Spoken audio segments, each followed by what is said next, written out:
하나님의 말씀에 따라 이스라엘은 가나안 땅에 들어갈 때 많은 성들을 정복했습니다. 그 첫 번째 성이었던 여리고는 지대가 해수면보다 250m 아래에 있었고 그 시대에 유명한 성이요, 쾌락과 향락에 빠진 성이었습니다.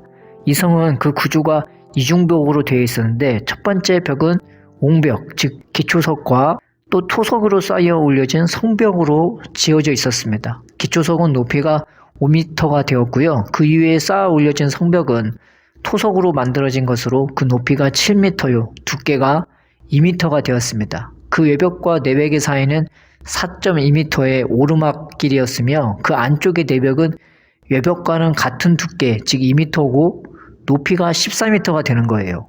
그러니까 외벽을 정복했다고 끝이 아니고 더 올라가서 내벽을 또 올라타야 되는데 내벽은 외벽보다 더 2배가 되는 거죠. 근데 얼마나 힘들었겠어요, 정복하기가. 그러나 여리고는 하나님의 말씀으로 말미암아 정복되었고 이스라엘이 이 여리고를 도는 것만으로 이 여리고 성은 무너져 버렸습니다. 고고학자들이 정말로 이 성이 무너진 부분을 발견했죠. 또 다른 성이 있어요. 아수르 성인 니느웨는 이보다 비교도 안 될 정도로 크고 웅장했습니다.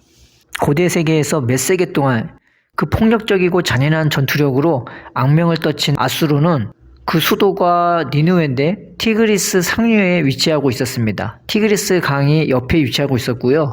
이 성의 벽은 높이가 30m이며 현 시대의 건물로 보자면 한 10층 정도의 건물 높이가 되는 거죠.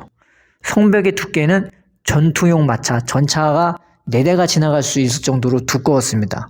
이 성은 정배강으로 되어 있었으며 직경이 30km가 되고 그 둘레가 96km가 될 정도로 컸습니다. 요나서에서 이 성이 3일길이라고 했는데 정말로 이 성은 그 정도의 둘레가 되는 규모였던 것입니다.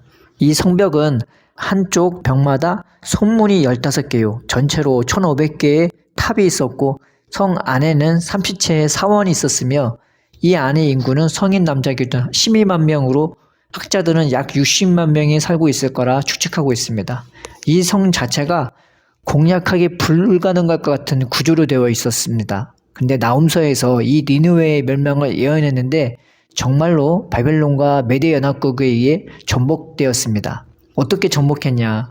티그리스 강이 범람해서요, 한쪽 벽이 무너져 내리므로 그들은 손쉽게 이 성을 정복할 수 있었습니다. 자기를 보호할 줄 알았던 그 강이 오히려 자신들을 무너뜨린 것입니다. 그거와 비슷하긴 한데 더 웅장한 성이 있었습니다. 바벨론 성이 그러했죠. 바벨론 성은 유브라데 강가에 위치하고 있었고요. 그 둘레는 니느웨와 비슷하게 96km 정도 되었습니다. 이 성은 거의 정사각형으로 되어 있었고 가운데 유브라데 강이 흐르도록 건축되었습니다. 그런데 적군이 함부로 이 성에 접근하지 못하도록 성 주변으로도 강이 흐르도록 물줄기를 세 주기로 나누었고 이 강물은 성 가운데와 성 주위를 흐르게 된 것입니다. 즉 성 주위, 티그리스 강은 해자가 되는 것으로서 그 넓이와 높이도 성벽보다 더 깊고 넓었다는 것을 의미하는 것입니다.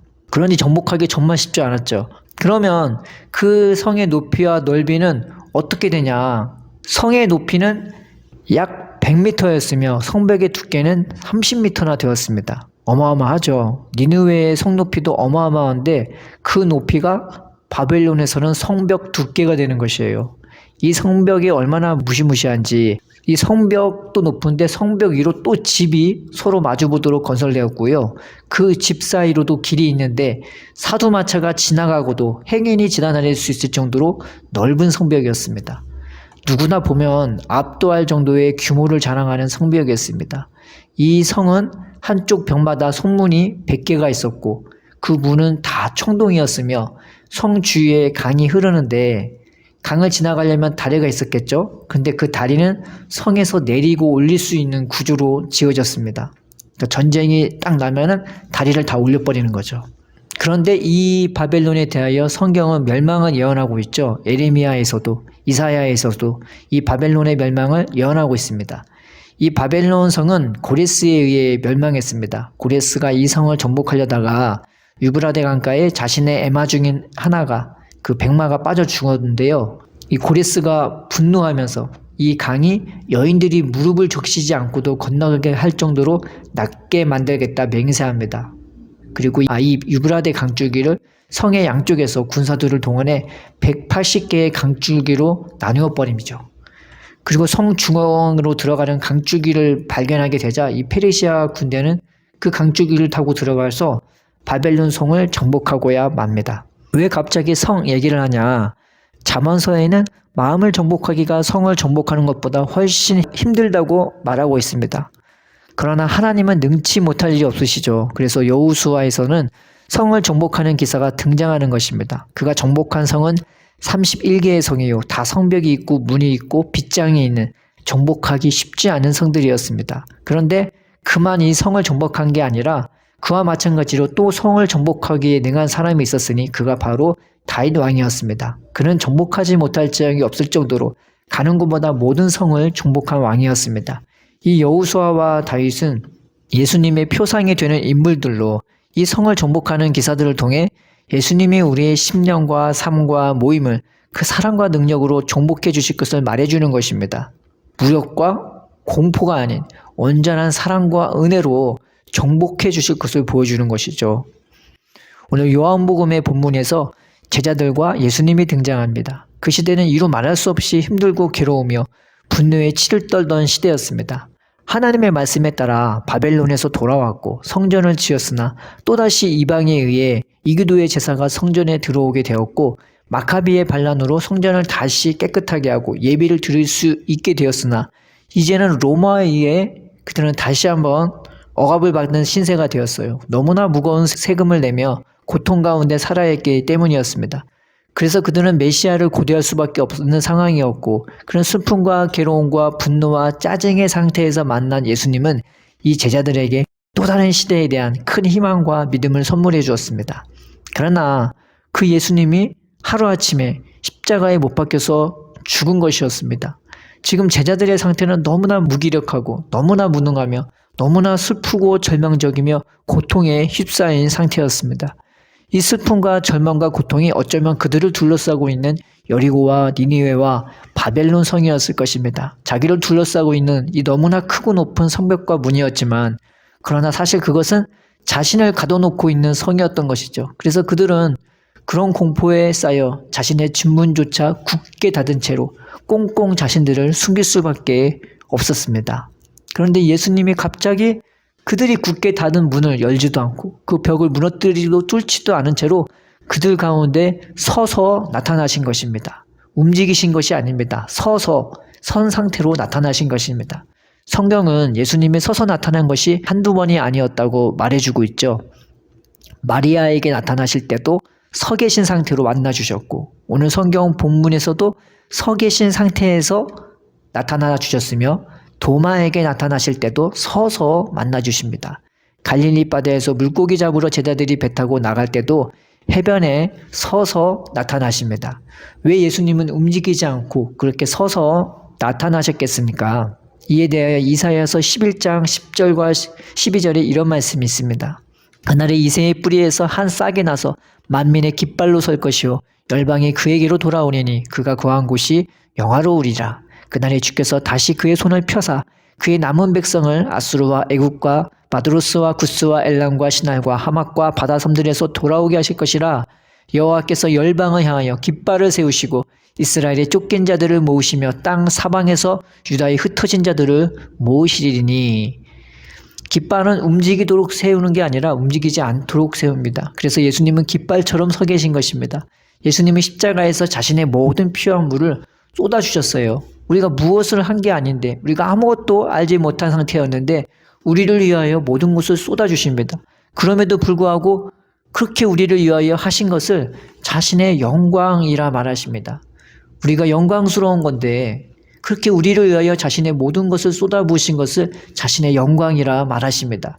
그분이 우리가 붙잡을 수 있는 깃발처럼 그런 분이 우리 가운데 흔들림 없이 깃발처럼 서 계신 것입니다. 우리가 강하든 약하든 우리가 실패하든 어찌하든 우리 가운데 흔들림 없이 우리가 붙잡을 수 있는 깃발처럼 요동없이 서 계신 것입니다. 예수님은 이후에 어떻게 하십니까? 그들에게 보이시고 말씀해 주시고 그들에게 자신의 구멍난 손을 만져보게 하시고 자신의 옆구리도 만져보게 하며 그들과 먹고 마십니다. 이 흔들림 없이 깃발처럼 서 계신 예수님과 만나면 만날수록 절대 무너지지 않을 것 같았던 여리고 같고 니느웨 같고 바벨론 같은 그들의 슬픔과 절망과 공포는 하나씩 하나씩 자기도 모르는 사이에 무너져 내렸고 마침내 그들의 마음이 열리기 시작합니다. 성경을 보면요, 제자들이 예수님 만났다고 한 번에 그들의 어둠이 물러가지 않았거든요. 성경을 잘 보면 시간이 걸렸어요. 그런데 그렇게 예수님을 만나자 그들의 마음이 열리기 시작해요. 이에 대해 누가복음 24장에서는 예수님이 그들의 마음을 열었다고 증언하고 있습니다. 출애굽기 17장에서 이스라엘은 아말렉에 의해 공격을 당합니다. 하나님이 이스라엘을 애굽에서 건지신 후 밤낮 없이 그들을 보호해 주시며 만나와 물을 주시고 그들을 하루하루 인도해 주시는데 이 아말렉이 겁도 없이 그들을 공격한 것입니다. 이 기사가 신명기 25장에 또 나와 있는데 이 아말렉이 이스라엘의 뒤떨어진 자, 즉 약한 자들을 쳤다고 기록하고 있습니다. 행군을 하다 보면 약한 자들이 뒤처질 수밖에 없습니다. 그러면 누가 뒤처지겠습니까? 병든 자, 약한 자, 노인들, 어린아이들, 젖먹이들과 그들을 먹이는 애기 엄마들이 뒤처질 수밖에 없는 것입니다. 그런데 이 아말렉이 겁도 없이 하나님을 두려워하지도 않고 그들을 친 것입니다. 그러자 하나님의 눈이 이글거린 것입니다. 가동기를 멈추게 하고 즉시로 그 아말렉을 치게 만듭니다. 이것을 보면 하나님의 연약한 자들을 얼마나 아끼고 사랑하는지 우리는 알 수 있죠. 그런데 이 아말렉을 치기 위해 하나님은 여호수아와 싸움을 할 만한 강한 자들을 소집했겠죠. 그런데 이 전쟁의 승패가요, 희한했습니다. 그 강한 자들의 용맹에 의해 싸움의 승패가 결정난 것이 아니라 늙은 노인 모세의 기도에 의해 결정되었기 때문입니다. 모세가 지팡이를 들면 전쟁에서 이기려고 하고 모세가 피곤해서 팔이 내려가면 전쟁에서 지려고 하는 것입니다. 그런데 모세도 노인입니다. 얼마나 오래 버틸 수 있겠습니까? 전쟁이 한 방에 쉽게 끝나면 좋겠는데 하나님은 그렇게 전쟁에서 승리하도록 허락하시지 않았습니다. 보다 못한 아론과 훌이 한 바위를 모세 앞에 두고 모세가 앉도록 하며 자신들이 양쪽에서 가슴 높이의 모세의 팔을 붙들어주는 것이었습니다. 그러자 서로 얼마나 편했겠어요. 결국 이렇게 그들은 전쟁에서 승리합니다. 그렇지만 누구도 내가 잘나고 똑똑해서 전쟁에서 이겼다고 말을 못합니다. 강한 자들이 연약한 자들에게 함부로 말을 못하게 하나님이 만드신 것입니다.